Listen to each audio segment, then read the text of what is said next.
മിണ്ടിയും പറഞ്ഞും എന്ന സിനിമയുടെ വിശേഷമാണ്. മിനിഞ്ഞാന്ന് രാത്രിയാണ് സിനിമ OTT റിലീസ് ചെയ്ത്. ഏകദേശം ഒരു മാസത്തിന് മുന്നേ, എനിക്ക് തോന്നുന്നു ഡിസംബറിൽ തിയേറ്ററിൽ ഇറങ്ങിയ സിനിമയാണ്. ഗംഭീര വിജയമൊന്നുമായി മാറിയില്ല. തിരക്കേടില്ലാത്ത ഫീഡ്ബാക്ക് ഒക്കെ കേട്ടിരുന്നു. അങ്ങനെയാണ് സിനിമ മിനിഞ്ഞാന്നാണ് സിനിമ OTT റിലീസ് ചെയ്തത്. 1.5 മണിക്കൂർ മാത്രം ദൈർഘ്യമുള്ള സിനിമയാണ്. അരുൺ ബോസാണ് ലൂക്കായ്ക്ക് ശേഷം സിനിമ സംവിധാനം ചെയ്യുന്നത്. മൃദുൽ ജോർജാണ് സിനിമയുടെ തിരക്കഥ എഴുതിയിരിക്കുന്നത്. അപർണ ബാലമുരളിയും ഉണ്ണി മുകുന്ദനുമാണ് കേന്ദ്ര കഥാപാത്രങ്ങൾ എത്തുന്നത്. അവരോടൊപ്പം തന്നെ നമ്മുടെ ജാഫർ ഇടുക്കിയുണ്ട്, മാല പാർവതിയുണ്ട് എന്ന് വേണ്ട നമ്മുടെ ജൂഡ് ആന്റണി ജോസഫ് ഉണ്ട്. ഇത്രയും പേരൊക്കെയാണ് ഇതിനകത്ത് മെയിൻ കഥാപാത്രങ്ങളെ അവതരിപ്പിക്കുന്നത്.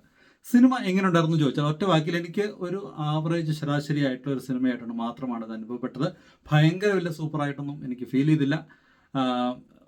ഈ ഒരു നോൺ ലീനിയർ രീതിയിലാണ് ഈ സിനിമ കഥ പറഞ്ഞു പോകുന്നത്. ഒരു സംഭവം കാണിക്കുന്നു, പിന്നെ പഴയകാലം കാണിക്കുന്നു, തിരിച്ചു വരുന്നു. ചില സമയത്ത് അതൊക്കെ കുറച്ച് ബുദ്ധിമുട്ടുണ്ടാക്കുന്നതല്ല, അല്ലെങ്കിൽ കാണുമ്പോൾ അങ്ങനെ ഭയങ്കരമായിട്ട് സ്വിച്ച് ചെയ്യുന്ന പോലെ തോന്നിയിട്ടുണ്ട്. അതൊന്നും അല്ല സിനിമയുടെ പ്രശ്നം. സിനിമയിൽ ഭയങ്കരമായിട്ടൊന്നും പറയാനായിട്ട് ശ്രമിച്ചില്ല. അല്ലെങ്കിൽ എന്താണ് ഉദ്ദേശിക്കുന്നത്, രണ്ടുപേരും മിണ്ടിയും പറഞ്ഞും എങ്ങനെയാണ് പോകുന്നത്. അവസാനം ഒരു ചെറിയ ഡ്രാമ പോലെ ഒരു പരിപാടി അവസാനം ചെയ്യാൻ നോക്കുന്നുണ്ട്. ഇതിൽ എനിക്ക് ഇഷ്ടപ്പെട്ടതെന്ന് വെച്ചാൽ ഒരു ഹസ്ബൻഡും വൈഫും തമ്മിലുള്ള ആ ഒരു ആത്മബന്ധം കുറച്ച് രസകരമായിട്ട് വന്ന പോലെ എനിക്ക് തോന്നി. അതാണ് ഇതിനകത്തൊരു പ്ലസ് ആയിട്ട് എനിക്ക് തോന്നിയത്. അല്ലാതെ ഭയങ്കരമായിട്ട് എൻജോയ് ചെയ്യാൻ പറ്റുന്ന മൊമെന്റ്സ് ഒന്നും എനിക്ക് കിട്ടിയില്ല. എനിക്ക് പിന്നെ ഇഷ്ടപ്പെട്ട കാര്യം എന്ന് പറഞ്ഞാൽ ഉണ്ണി നന്നായിട്ട് അഭിനയിച്ചിട്ടുണ്ട്. ഉണ്ണിയും പ്രണവ് പിന്നെ അടിപൊളിയായിട്ട് ആക്ട് ചെയ്യുന്ന ആളാണ്.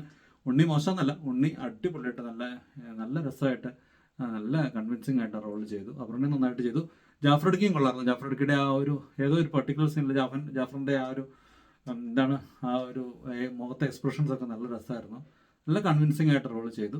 ആക്ടിങ് ഒക്കെ എല്ലാവരുടെയും നല്ല രസമായിട്ട് വന്നു. അങ്ങനെ ഭയങ്കരമായിട്ട് പറയാനുള്ള ഒരു പ്രമേയമൊന്നും ഇല്ലാതിരുന്നത് പോലെയാണ് എനിക്ക് ഫീൽ ചെയ്തത്.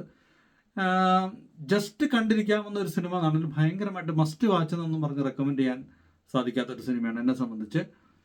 മിണ്ടിയും പറഞ്ഞും നിങ്ങൾക്ക് സമയമുണ്ടെങ്കിൽ വേണമെങ്കിൽ ഒന്ന് കണ്ടു നോക്കാവുന്ന സിനിമ. ഇതാണ് മിണ്ടിയും പറഞ്ഞും എന്ന സിനിമയുടെ വിശേഷം. അപ്പോൾ മറ്റൊരു സിനിമയുടെ വിശേഷമായിട്ട് വേറെ ദിവസം വരാം. Thank you for watching my videos and thank you for all the support and by.